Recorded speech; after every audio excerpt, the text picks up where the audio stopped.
欢迎收看6小时的财经快讯。首先是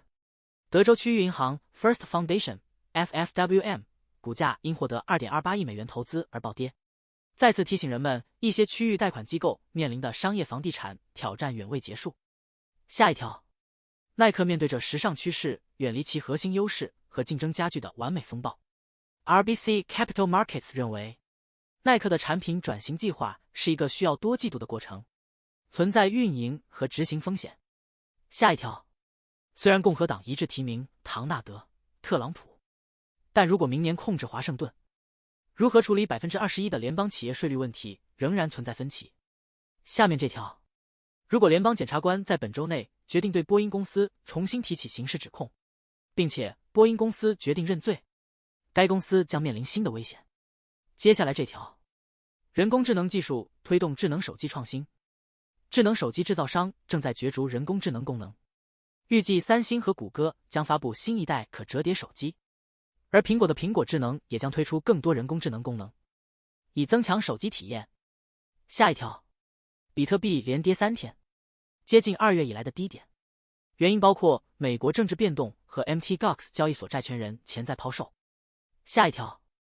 美国7000多万人在7月4日假期驾车出行，导致汽油价格预计将在未来几天上涨。让我们关注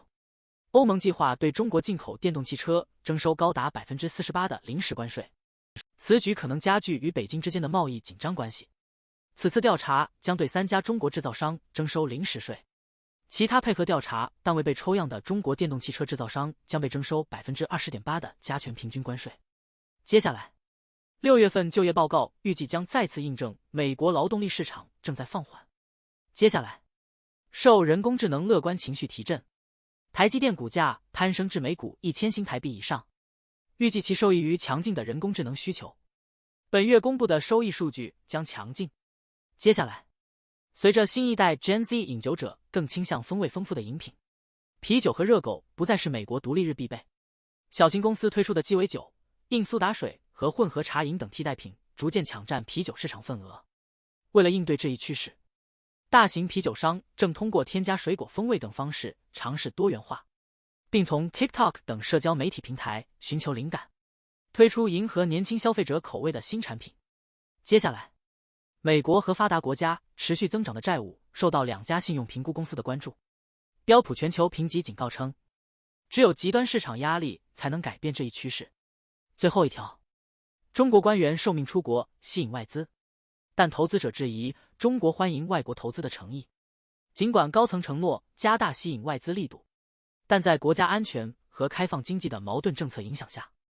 外国直接投资已降至2018年年中以来的最低月度水平。